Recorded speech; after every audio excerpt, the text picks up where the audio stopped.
Hey there and welcome back to Baldur's Gate 3. My name is Pete and today we complete another episode of this Honor Mode walkthrough with our Dark Urge Halfling Bard Sylvia Hairyfoot. Last time we left off after what I had originally planned to be the last episode taking place in the Emerald Grove. Turns out it wasn't, as even after entering their sacred pool, talking to Volo and several animals around the area, interrupting the Druid Karga enacting punishment on Arabella, a tiefling child who attempted to steal the idol of Sylvanas, and meeting the Druid Hilaneti, we still have more to explore and discover. So let's get started and seek out Arabella's parents, who are surely glad to see their daughter returned unharmed. You ever scare me like that again, and I'll feed you to a knoll. Mom, I'm fine. Stop it. Our little Hellion told us what happened. Thank you. Don't know what we'd do without her. Now, no need to scold the parents for Arabella's behavior, not to mention that we might attempt something similar ourselves at some point, so let's just wish them farewell. We will receive a small token of thanks either way. Likewise. Arabella? Thank you for helping me. Stop. I was fine. Your mother was a heartbeat away from fighting a bear. Isn't that how Mum usually is? Quiet, you pup. And there we go. Will gets inspired, we receive a reward, and can now speak to Arabella once more. Ugh. I'm never gonna hear the end of this. If I'd got that stupid idol, I'd be a hero.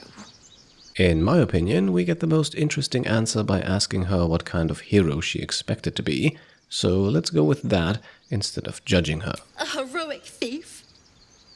Mum? Dad? Mole? They all would have been so impressed. Mole said we had to do something, because the old folks weren't doing anything. They were talking when the Druids were getting ready to throw us out. Why can't we just stay in until it's safe? Stealing the idol. What were you thinking? I was trying to help. You nearly died. Did you hear me? What your mother and I have done. Right, so Mole's plans might be more than just petty crimes and actually endanger some of the tiefling children. Nothing we can do about that for now, though. Instead, let us equip Chimera's locket, the reward we just received, on Gale. It just allows him to cast the Dancing Lights cantrip, handy for illuminating areas, but otherwise not terribly useful. Afterwards, we then return to the storage shack, in which Pandirna is still waiting to be healed. Since no one is watching the front entrance, and Pandirna herself can also only see the other side of it, we don't need to loop all the way around, and can instead lockpick our way inside. With all the bonuses we get, a DC of 10 is easy to beat, and I promise Astarion will return to the party soon.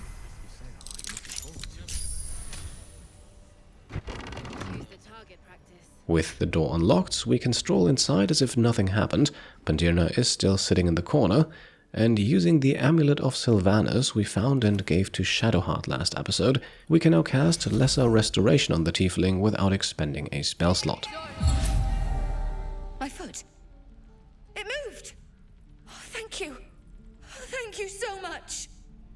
And if we speak to her as Sylvia again, she has a few more lines for us. Look, between us, you're not supposed to be here. But I'll turn a blind eye. Just don't touch anything, all right?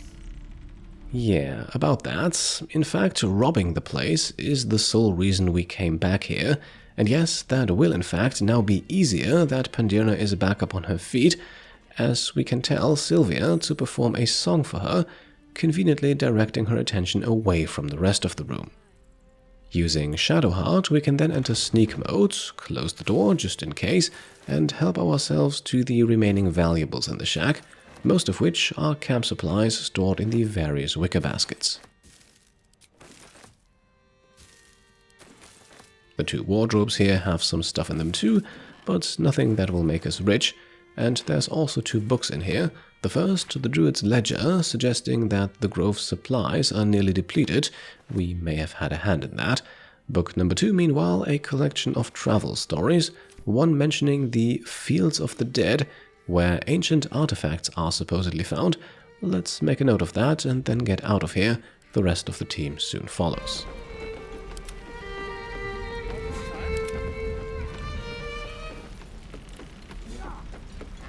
And even though Pandirna notices that something has been stolen, she does not catch us in the act, and we're leaving her search radius as we speak. So as long as we don't return to the crime scene too soon, we're in the clear. And we won't, as we've got plenty of other business to attend to. For example, there is still an entirely unexplored path leading out of the sacred pool area. This is the one we threw the loot from the bird's nest on last time.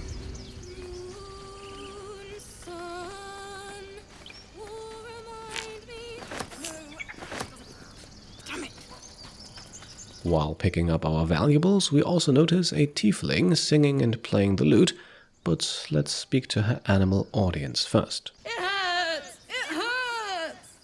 Please, make it stop! Now, as a bard ourselves, I think it's only fair to point out that the two are not exactly helping the performance, not to mention that this also leads to what I find to be the most amusing outcome for this conversation. Don't you think it's awful? We'll save you, poor soul. The critters start a duet of their own, attempting to drown out the bard's music. They look at you expectantly.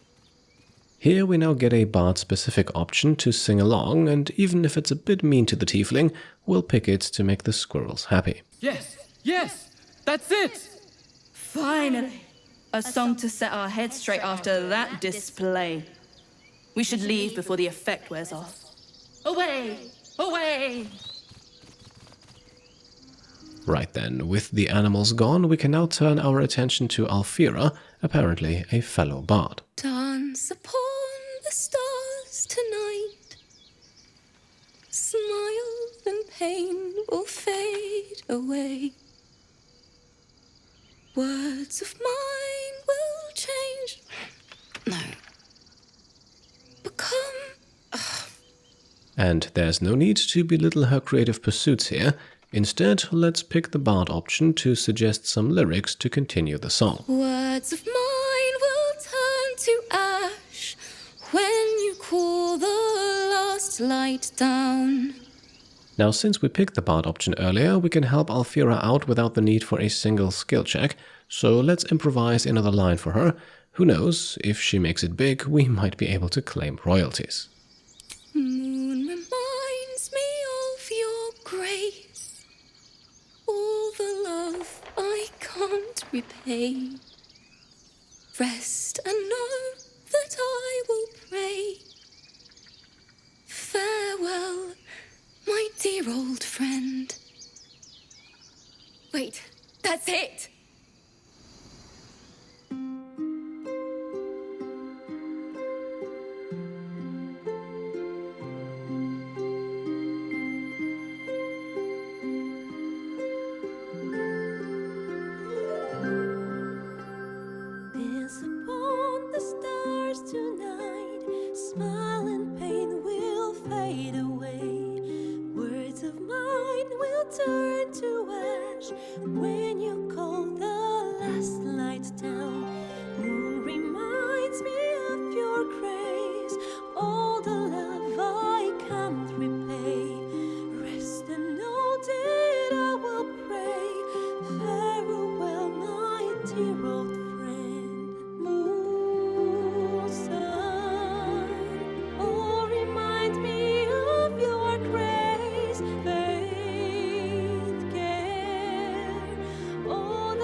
the stars tonight, smile and pain will fade away. Words of mine will turn to ash when you call the last light down. Moon reminds me of your grace, all the love I can't repay. Rest and note it, I will pray. Farewell, my dear old friend. Dance upon the stars tonight, smile and pain will fade away.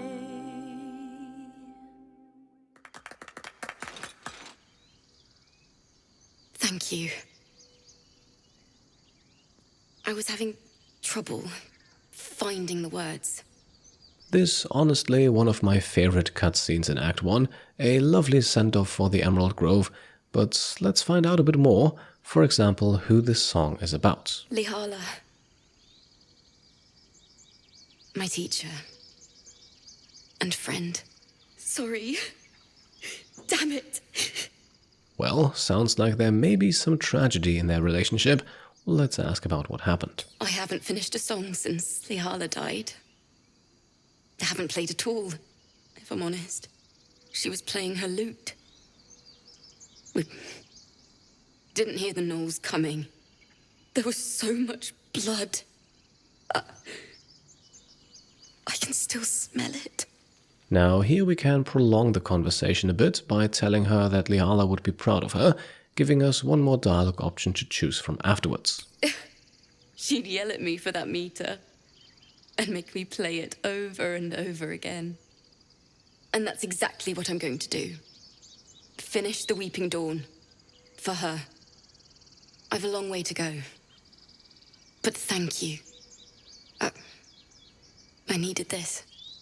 Now, all three options here are fitting in their own way, but let us wrap this up by praising her musical tribute, and let's not forget that we had a substantial hand in it. Thanks. Lihala made me love music. The sound, the feel, the thrill. But when she died, it was gone. Until now, I'd forgotten what it was like. That itch in my fingers to perfect a song. The Weeping Dawn will be my gift to her. Thank you. I needed this. Too sweet. Odiously sweet. The vomitous gall within despairs at your kindness. Now, with Alfira singing her song once more in the background, let me quickly point out that instead of singing with her, we also could have played the lute for her, for the same approval gain from our companions. However, doing so successfully requires passing a DC 15 performance check and does not grant the cutscene where she performs the song, and like I said, it's one of my favorites, so I didn't want you to miss it.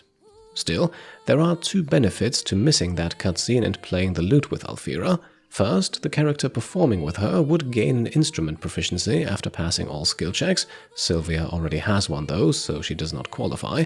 And second, for successfully helping her out, she hands out Lihala's lute as a reward. That lute is nothing special though, just an instrument worth 14 gold pieces, and if one really wants to have it, it can be pickpocketed off of Alfira regardless of how the conversation went.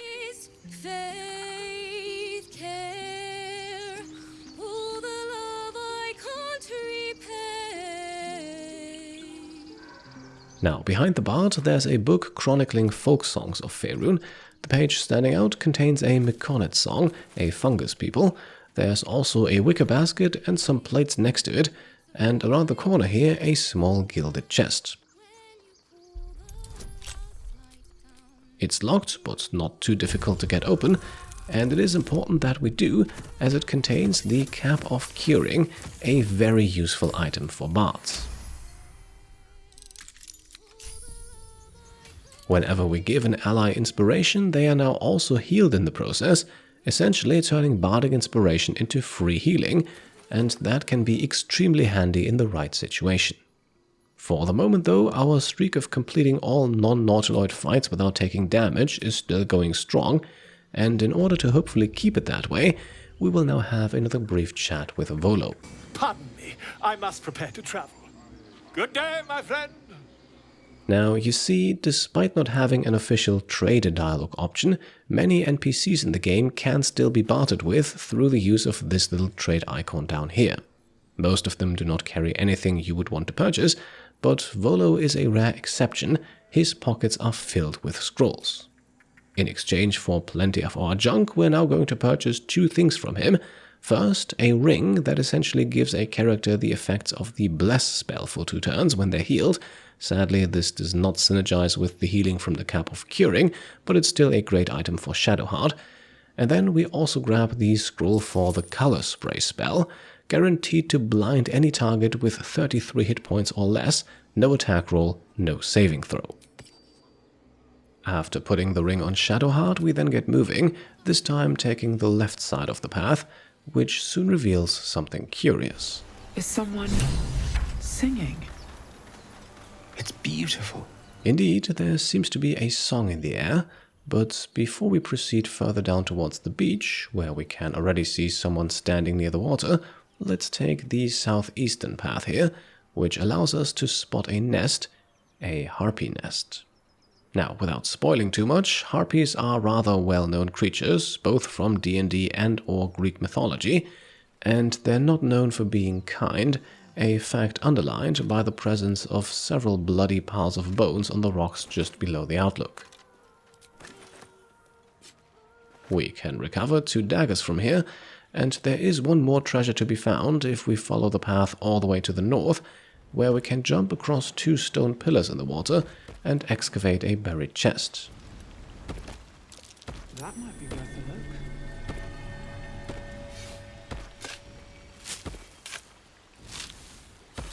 Nothing crazy in this one, just some gold, a gemstone and a crossbow, so let's head back and finally down to the beach.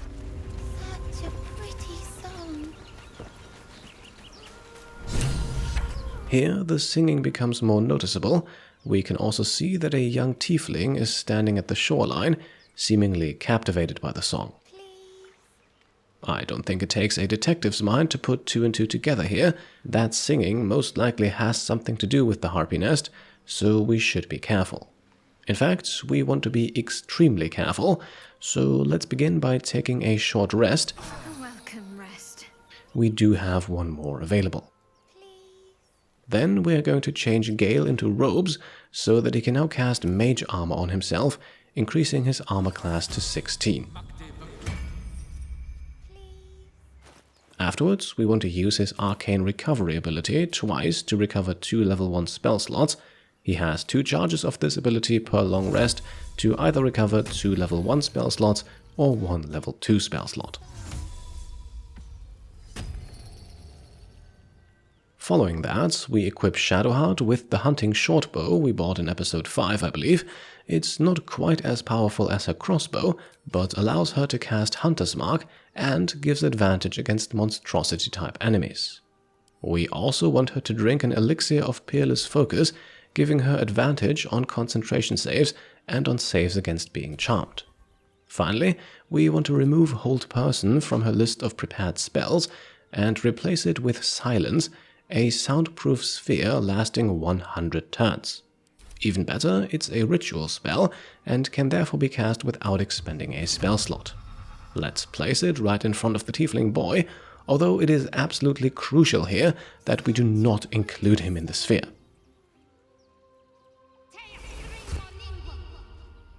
Following that, we now want to get in position.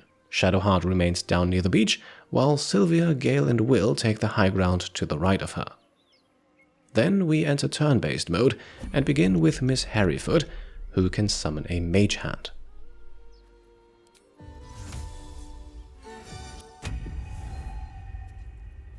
Afterwards, we want her to coat her crossbows with drow poison. 1 vial is enough to cover both main and offhand, and the stuff is powerful. If a creature is hit by it and fails its saving throw, it immediately falls asleep.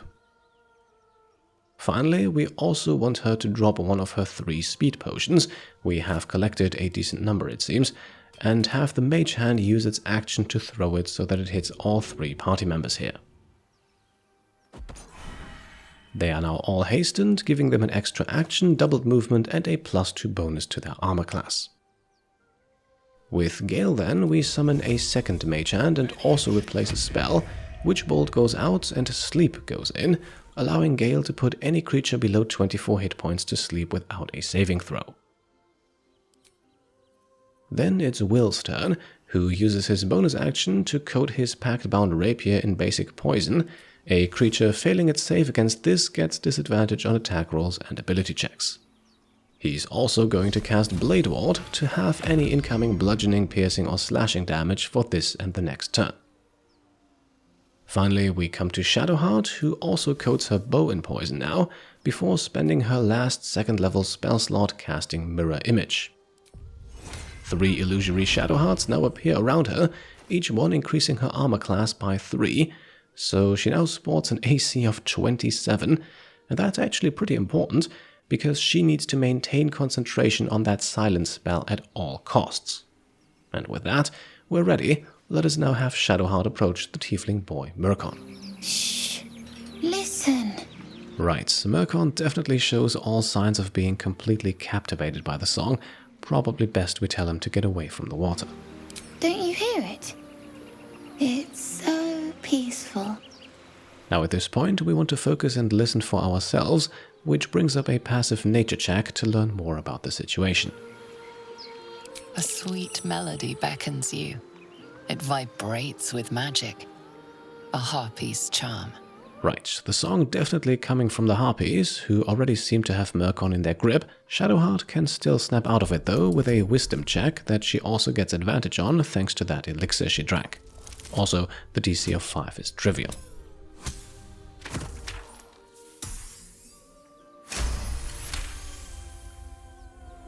The suffocating yearning suddenly fades as the spell breaks. You are free. Now, sadly, only bards and barbarians get special dialogue checks to attempt to make Mirkon snap out of it himself. Shadowheart, meanwhile, can only reiterate that it's best to get back, and quickly. No, it's just a bit of water. I only want to listen. Just a little closer.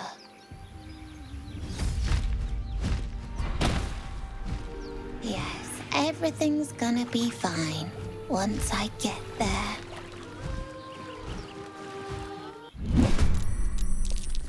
Alright, no surprise here, we're being attacked by Harpies, 4 of them, each with 31 hit points, and for a level 3 party, that's a pretty decent challenge.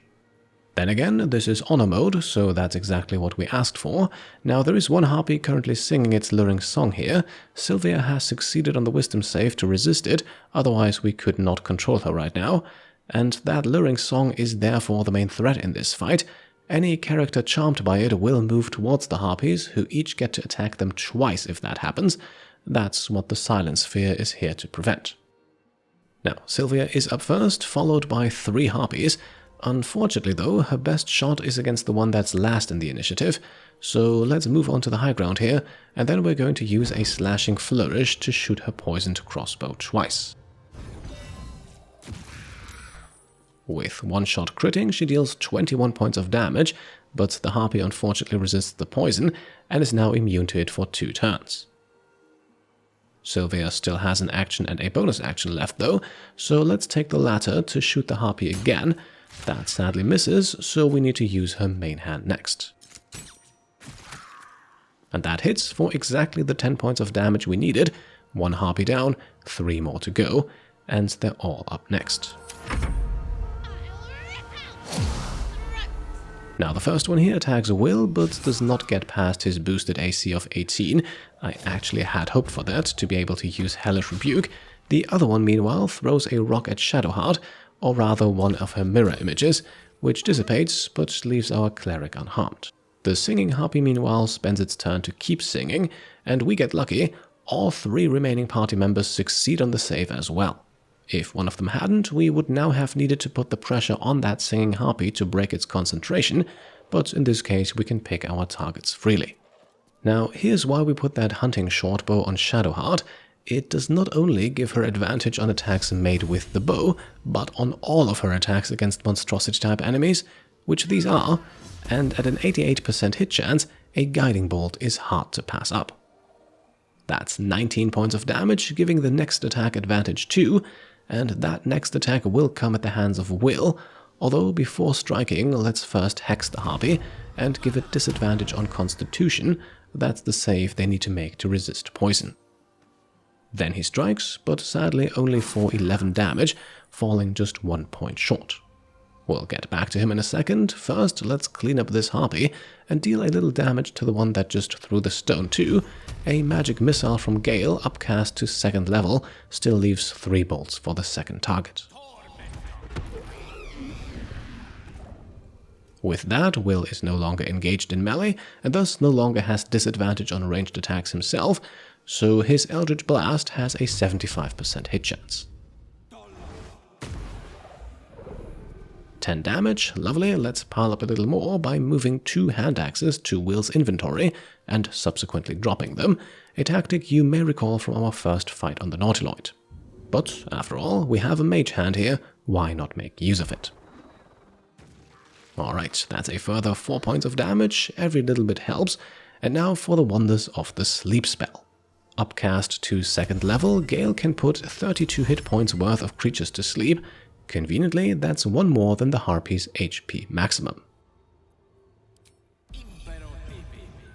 And so ends the luring song before Mirkon can get fully charmed by it and wander into his demise. At this point, we have no further actions to take and can therefore end the turn. Mirkon does the only sensible thing and disengages to run away, and our other mage hand is not usable again since it threw the speed potion earlier. This, by the way, a key trick to this fight. No matter how many actions were used on the turn prior to talking to Mirkon, as soon as that conversation is finished and the fight begins, all characters, except for the mage hand, start with a fresh new turn. So, Sylvia now has 3 shots to take out the injured Harpy, sadly all of them at disadvantage, but as you can see, that doesn't matter much to her. The bonus action is already enough. Unfortunately, this also does not really gain us anything, as any hit on the sleeping Harpy would wake it up, and even with 4 shots theoretically still available to Sylvia, at disadvantage, I don't like her odds of finishing the fight, so let's end her turn and watch the Harpy sleep through its turn. Now we can unleash freely with the rest of the party. We start with Will. Hex for con save disadvantage does not wake the Harpy, and the Eldritch Blast is then fired with a 94% hit chance. Only 9 points of damage, Will remaining a bit behind my expectations at the moment, but he gets a second shot, so let's see if he can improve. 10 damage on that one, that's better, and with 2 spell slots left, 2 magic missiles from Gale should be enough to remove the remaining 12 hit points.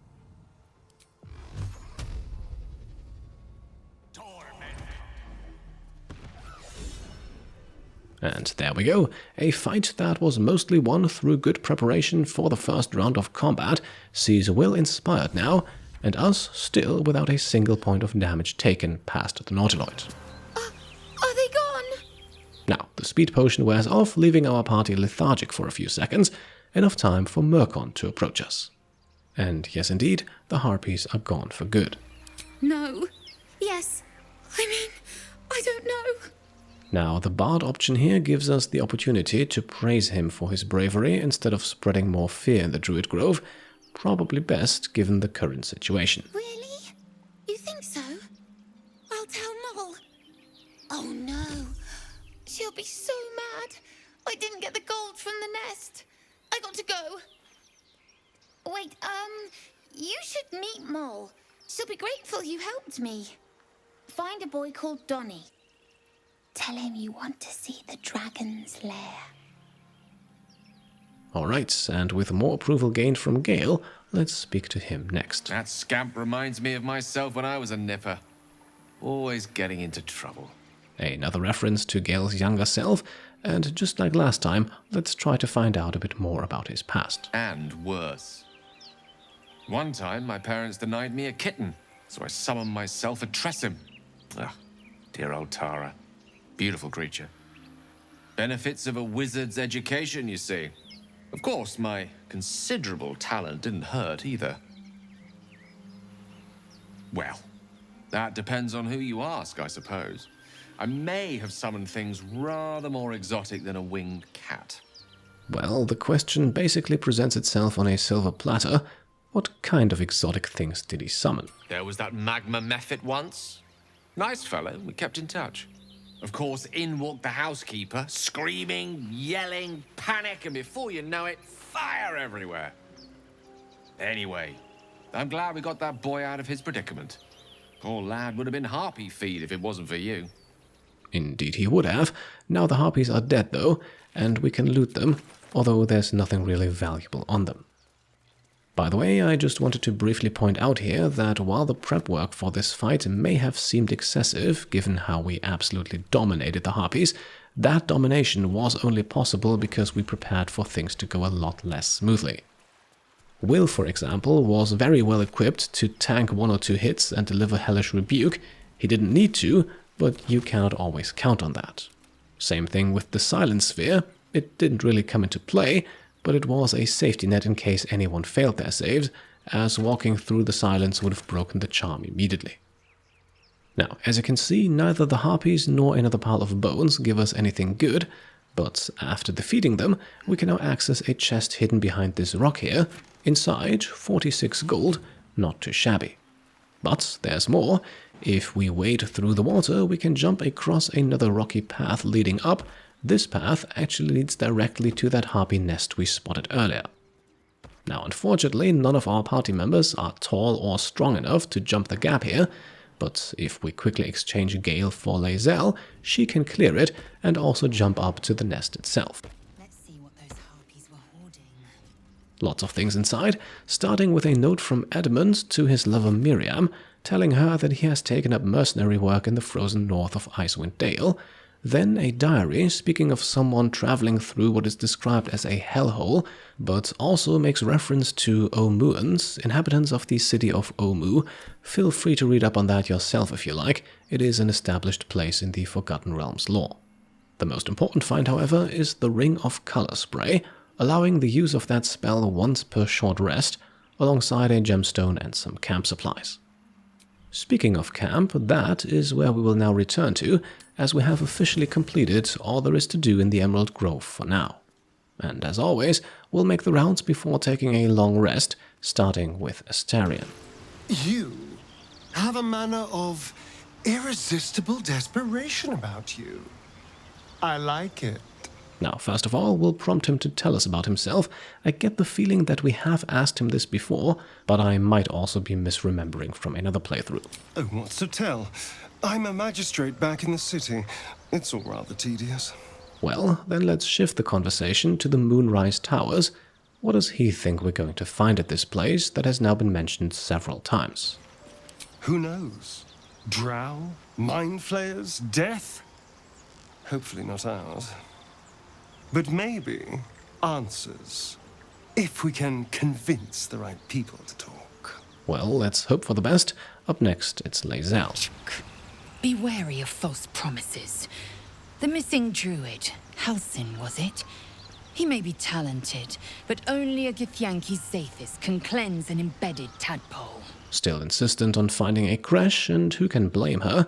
But after talking to Nettie last time, Halsin sounded like a promising alternative for removing the tadpole. Entirely. I was as devoted to my studies as I was to my training. Each creche contains a Zathis purification device. So I learned from the writings in the Kalir Library. The library was a gift from Vlaakith herself, that we may gain total understanding. Easy chance to grab some approval here. Let's praise that wisdom as very valuable, instead of criticizing her research. Countless scholars roam the astral sea and beyond, observing the ways of our lessers, exploring planes so distant order turns to chaos and cold fires rage. The planes are ever quaking, and their peoples ever shifting. The Githyanki possess an eternity of knowledge. Yet we still collect more. Infinities upon infinities. Alright, moving on, Will has nothing to say to us, so we skip straight to Gale. Go ahead. I'm listening. Who we can ask one more question about that magic-consuming condition of his. Think of it as tribute. The kind a king might pay to a more powerful neighbor to avoid invasion. As long as I pay, there will be peace. But should I ever stop, along comes a war. I can assure you, the battlefield would extend well beyond the borders of my body alone. Right, Shadowheart also has no new dialogue for us, so we can initiate a long rest now to end the day. As night sets on our campsite, our party members become a bit more talkative again. Let us once more begin with Astarion. It's quite a sight. The stars, I mean. I could take or leave your chin. And indeed, he seems a lot more relaxed now compared to when he ambushed us with a knife to the throat. A little surprising, considering the parasite in both his and Sylvia's head. I am. I've been thinking, reflecting on what tomorrow might bring. When we find the Druid, will he know how to bring the worm under control? Will this little adventure of ours be over? Alright, he seems almost sad at the possibility of losing his brain passenger. Let's cheer him up. After all, we can still travel together afterwards. Good. I don't want you to run off just yet.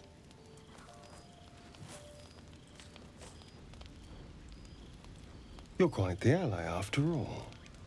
Traversing Avernus, surviving the crash, surviving everything that's followed. I'm not normally impressed by people of your stature, but you're stronger than I gave you credit for. Okay, Astarion likes or at least respects us. That's good to hear. Although, despite his flirtatious undertones, we will not go down that path just yet. After all, we're just trying to survive, just like him. Yes, we're more similar than I thought. Right, he seems almost captivated by our presence. Might be that we've taken some of that Harpy's charm back to camp with us. Oh, I was leagues away. I just need to get some air, clear my head. I'll see you later, I'm sure. Sleep tight. Alright, one down, 3 more to go. Let's speak to Lae'zel. A fine evening, don't you think? The moonlight shines warmly on us. The breeze caresses our faces. Hideous. All of it. Would that I were doing battle up there, among the tears. Once again, the question to ask is clear. She mentioned the tears, so what exactly are those? Look above. Watch the moon cross the sky. The tears follow behind it. Rocky bodies tumbling through the sea of night. One of them is my crush, Clear. Lovely halfling option here to ask about the Githyanki origins, who at least appear to be somewhere in the sky. You are too easily astonished. There is more to this realm than this grassy pebble. My entire clutch battled beholders deep within the eye of the sky. We infiltrated a Neogi spelljammer and laid waste to its crew. But enough of this. You are wasting your resting time. Come dawn, we resume our search for a creche. Alright, still fixated on the mission, we leave her be and move on to speak to Will. A tingle runs through your head and down to your feet. Ah, there it is. That shiver. Our little brainworms have made fast friends, it would seem. How do you feel? And to be honest, we've absolutely aced our tour through the Emerald Grove, and the tadpole has still not caused any issues, so surprisingly fine probably describes it quite well. Surprising is just the word, isn't it? Before the Illithid's unscheduled surgery, I'd felled hundreds of beasts and a fair few fiends. The tadpoles weakened me, suppressed greater talents, but beyond that, I've showed no signs of turning. No nausea, no pain, not even a hot flash. For some approval from Will, we now want to pick one of the first 2 options here, and instead of once again pointlessly questioning why we haven't turned yet, let us rather point out how special all of this is. Indeed. Perhaps the worm's vat was poisoned. Perhaps we're uncommonly fit. Or perhaps the tadpoles are merely on holiday. We could conjecture all night.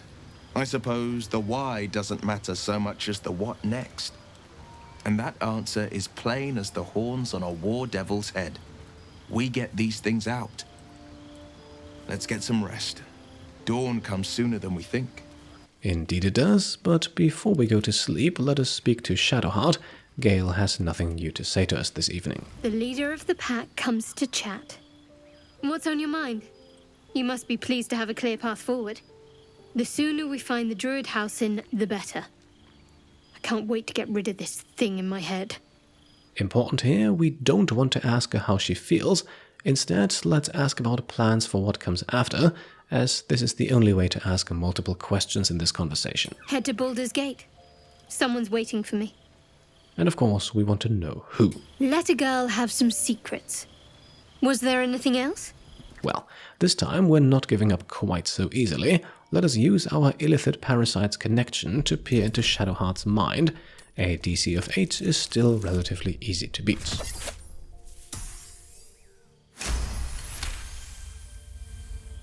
You find a current of hope flowing through her thoughts. She believes you all have a real chance. She's anxious to find this person in Baldur's Gate. Whoever it is has a strong hold over her and can give her something she desperately wants. Now, crucially, we do not want to follow up on this insight. Instead, let's mention that this could be our last night together. That is, if we find Halsin soon and preferably still alive. I hadn't thought of that. What do you have in mind? And once again, it is more about what she has in her mind. This time, the Wisdom check's DC is 10, and, well, looks like Sylvia is not all that wise.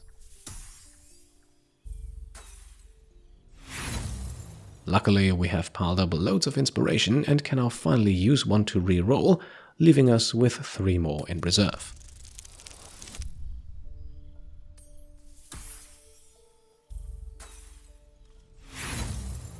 And it appears we need another re-roll here. Let's hope this one is successful.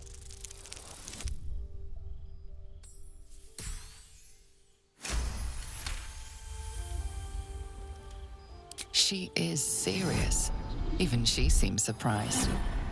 She's attracted to you, but you sense more. A warm swell of embarrassment. And there we go, Shadowheart seems to like us, and we can now suggest finding a tavern once all of this is over, the only way to obtain some approval from this dialogue chain. Huh. A little comfort and company doesn't sound bad. But let's take care of our problem first. Rest well. So, no romantic advances just yet, but there could be some candidates. Most importantly though, our sights are now set on finding Halsin, and perhaps also figuring out what this cult of the Absolute is all about. For today though, we rest and recover.